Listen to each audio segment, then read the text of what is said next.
शुभ सकाळ पिलामाने तृतीय श्रेणी समस्त भाई भौणी मानक आज विज्ञान कलांश को स्वागत तथा अभिनंदन जनाऊँच।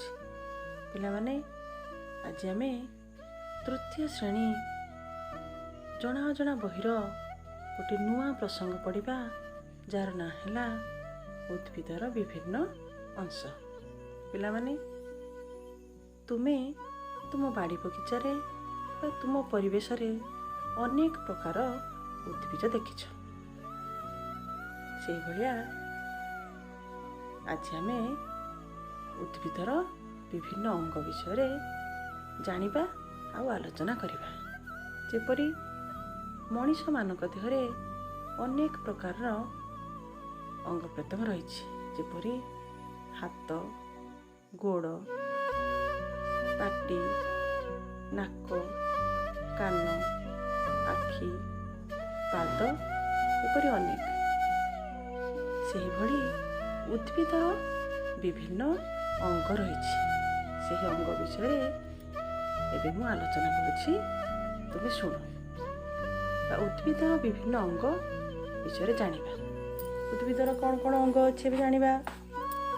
जेपरि चेर, कांड, शाखा, पत्र, फूल और फल। एबे मु आलोचना करुछि, शुणिबा। उद्भिदर किछि अंश माटी तले और किछि अंश माटी ऊपर थाए।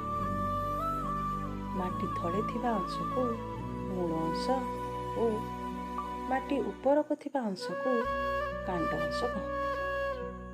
उद्भिदर मूल अंश रे चेर थाए, कांड अंश रे शाखा, पत्र, फूल और फल थाए। एबे मु मन पके देउछि, उद्भिदर माटी तले कौन कौन थाए और माटी ऊपर कौन थाए। उद्भिदर माटी तले मूल बा चेर थाए। उद्भिदर माटी ऊपर गंडी बा कांड, डाल, फूल और फल थाए। पिलामाने एबे तुमको गोटे लंका गछ और घास बा धान गछ देखाउछि। सेही घास गछर चेर और लंका गछर चेर को भल भावे तुमे लक्ष्य कर। उभय गछर चेर रे की पार्थक्य अछि एबे तुम लक्ष्य कर। एबे कौन पार्थक्य अछि मु कहूछि। लंका गछर मूल प्रधान मूल, घास गछर मूल गुच्छ मूल।